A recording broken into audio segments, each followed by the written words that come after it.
The northeastern part of the United States is known as New England.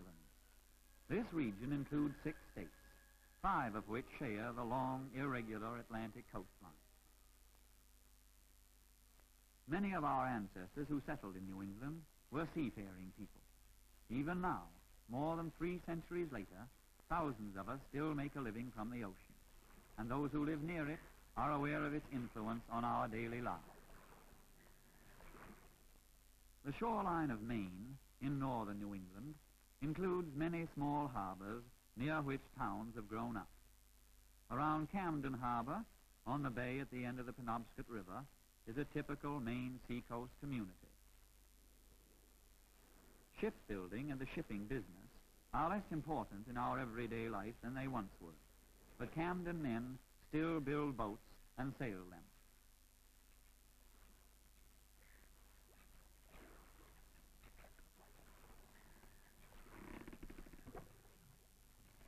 Fishermen who reap the harvest from the cold coastal waters have their homes not far from the shore. Many of the newer houses are small, but the fine old mansions of shipbuilders are evidence of the prosperity of earlier times when sea captains regarded every New England harbor as a front door opening on the whole world.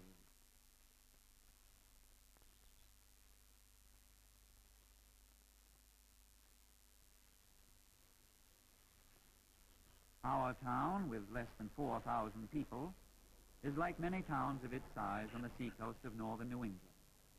One distinction, however, is the fact that we have our flower boxes on our lampposts to beautify the streets. Most of our stores and shops are along Main Street, which sometimes seems busier than one would expect in so small a town.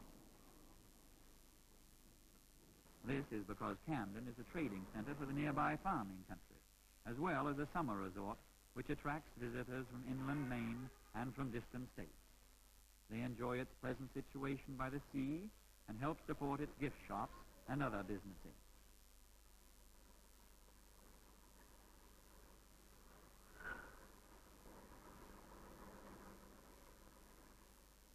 Some stores depend on summer visitors for most of their trade.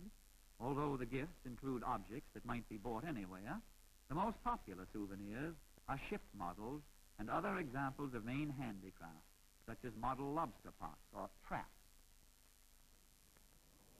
The chief source of year-round income for most of us, however, is work in mills and factories. New Englanders have always been good craftsmen. They manufacture a variety of valuable products from inexpensive raw materials. The making of tiny microphones to be used in hearing aids for deaf people is one of Camden's newest enterprises.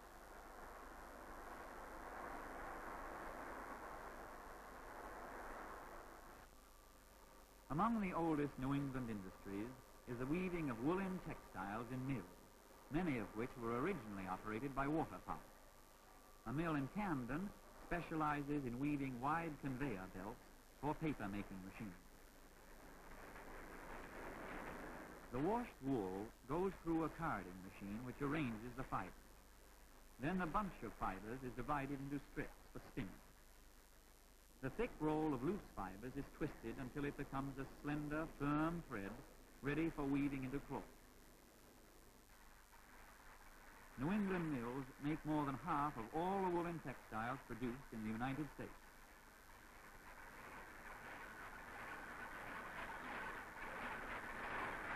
In this mill in Camden, Maine, the head weaver is Fred Keller. Although Fred Keller works in a factory, he makes his home on a farm. Such an arrangement is quite common in our small towns, where a large part of the people combine factory work with part-time farming. The Kellers' sheep provide both wool and meat, and the Kellers intend to keep as many as their 25-acre farm will support.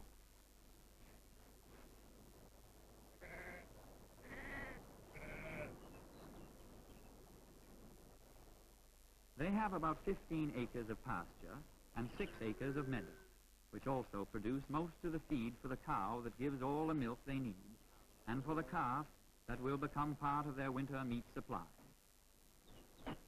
The boys cooperate in farm work like all members of the family. Mrs. Keller makes butter from the surplus cream, and her daughter helps. With the produce of their farm, the Kellers can enjoy better living than city families with the same income.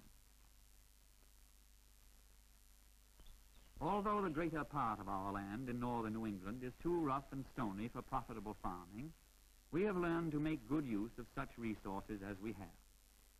Where the work of glaciers exposed the rocks or covered the land with sand and gravel, the topsoil is thin and poor and yields only small crops. When our land was first settled, it produced fairly good, but the thin soil was gradually worn out, and farms that once supported large families were finally abandoned.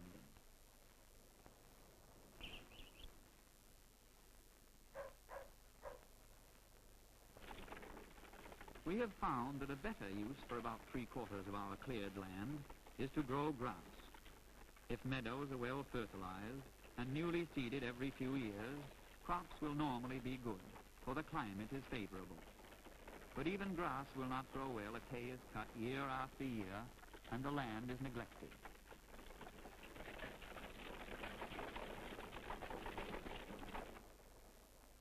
Our New England dairy farmers have succeeded partly because they live near big city markets, and partly because so much of their farmland can be used to best advantage as meadow and pasture.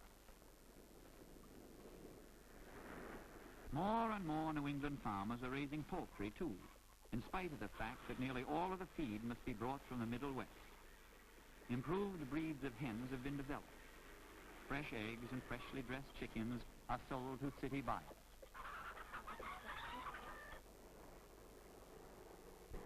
Still another kind of business depends on the New England landscape and climate, but makes no demands on the soil. Taking in tourists is another way of supplementing the income of many families who, like the Kellers, cannot depend upon the land alone. Travelers who choose such accommodations do not expect all the special services of an elaborate hotel. They prefer the simple comforts of a pleasant home where they are treated practically like friends of the family.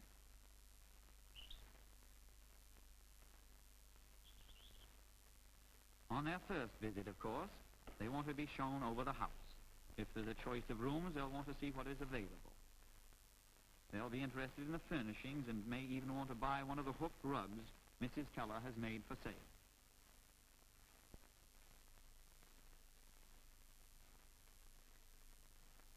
Most New England women who take tourists into their homes don't like what we call fuss and feathers. They are ready to share the good housekeeping that their families enjoy, but from that point on, it's up to the guests to make themselves at home. Other visitors prefer the cabin camp. The newer ones are likely to be well built and attractively situated, and many travelers like the convenience of being able to drive right up to the door. Our big summer hotels are not as busy as they used to be in the days when large families came year after year to spend the whole summer at one place. But trailer camps are growing because so many folks like to bring their temporary homes right along with them to wherever they want to spend their New England vacations. Many of our summer visitors head for seashore communities like Camden, Maine, where they can enjoy the ocean. Although at high tide, the cool water reaches the rocky shore, in some places there are also sandy coves, and plenty of opportunities for both swimmers and waders.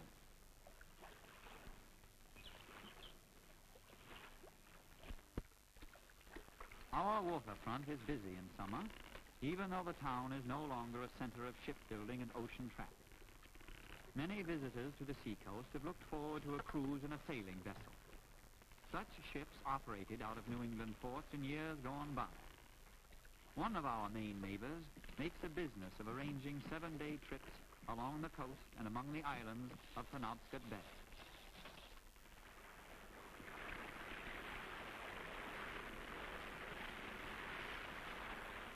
There are many islands and rocky ledges off our coast, and ships are guided through dangerous waters by lighthouses that are visible from far out at sea. While vacationers play, fishermen from the small harbors are at work not far offshore.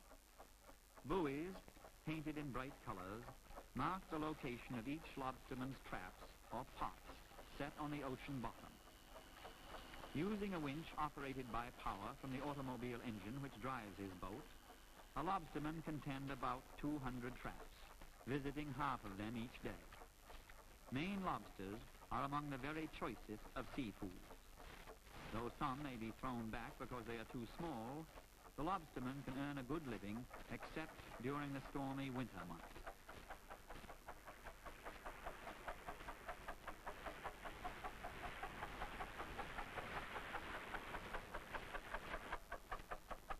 Of course, the story of the seacoast is not the story of all northern New England.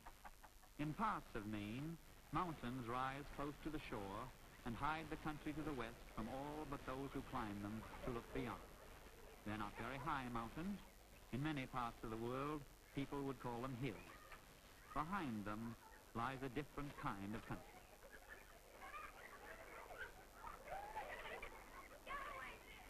Where glacial deposits long ago blocked valleys among the hills, lakes were formed which today attract almost as many vacation visitors as the seacoast does.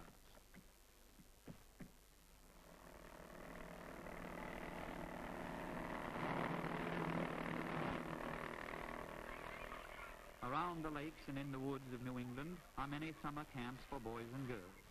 Our shallow lakes are usually warmer than the ocean off the northern New England shore and are therefore more pleasant for water sports.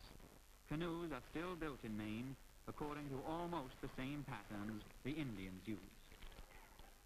Camp life provides an opportunity for boys and girls too to learn how to depend on themselves and work with others. Nothing can beat the good square meal a Maine woodsman cooks over a campfire, and it's useful to learn something about our native wildlife. While the woods provide pleasure for visitors, they also afford profitable work for Maine men. Though most of the tall white pines of former times are gone, we now cut smaller trees for other uses. Some are made into lumber, but more are stored into short logs to make pulp wood for the paper mill. This is the work of the big logging camps from fall until late spring, and for owners of farm woodlots at any time of year when they are not busy with farm work or fishing. Maine produces more pulp and paper than any other state except Washington, mostly from spruce and other softwoods. Every year, millions of trees are cut to make paper for various uses, but chiefly for the printing of newspapers and magazines. Our big paper companies own large tracts of forest land in Maine. Some of them in nearby Canada, too. And they also buy pulpwood from anyone who has it to sell. To make good paper, the bark must be removed from the logs.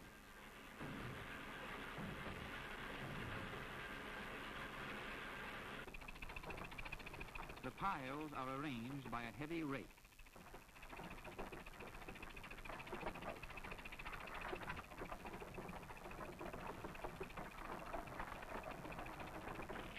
A big mill, like the one near Camden, may easily use 100 truckloads of pulpwood a day and keep on hand enough logs for 3 or 4 months paper making.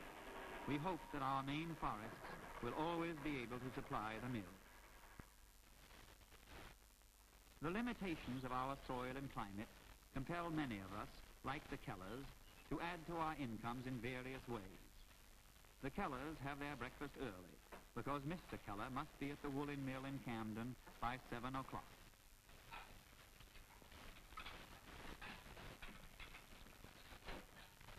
A New England breakfast is a good, substantial meal, because every member of the family expects to put in an honest day's work at whatever jobs need to be done.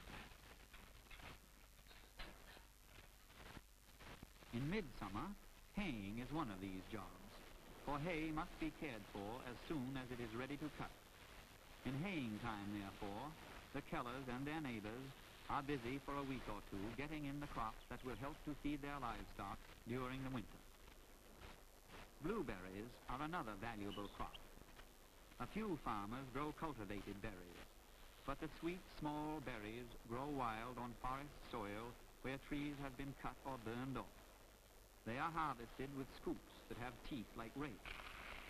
The scoops pick up green berries and twigs, of course, but these are mostly removed by a machine that blows away the leaves and grass and other waste materials. Maine blueberries are especially famous for size and flavor. They are marketed either as fresh fruit or as preserves put up by the canneries that buy a large part of the crop. Our farmers grow beans, and harvest time means a rush of work. Bean growers call on the Keller boys and other boys and girls to help out during vacation time. The money the children earn may go for winter clothing, or perhaps sports equipment, or other things that they would rather buy. Their pay depends on the quantity they pick. Tourists keep Mrs. Keller busy during the summer.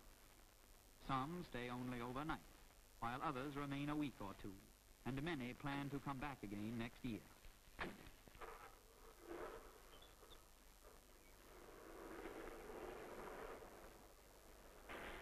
The countryside of northern New England, though poorly suited for large-scale agriculture, attracts many visitors because it is readily accessible by good highways and offers beautiful scenery.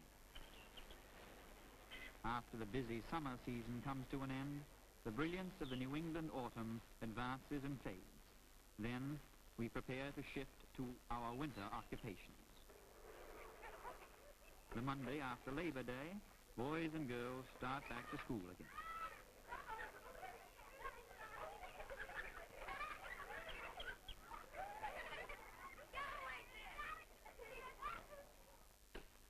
After school, there is usually wood to get in, because so many of us use it for cooking and heating, especially on farms where it can be had for the cutting. A well-filled woodshed is almost a sure sign of a thrifty New England family.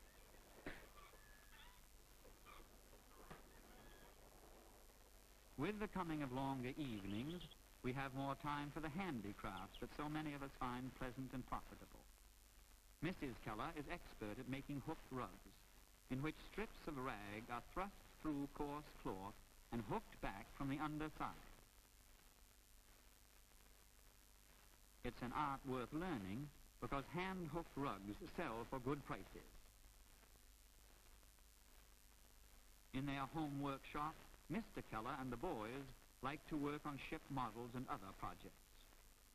Even when the land lies under a blanket of snow, New Englanders carry on with their work. Careful planning has enabled them to make the most of their hilly woodland region, which, though handicapped by poor soil and a not too favorable climate, is enriched by the natural beauty of the land and the neighboring ocean.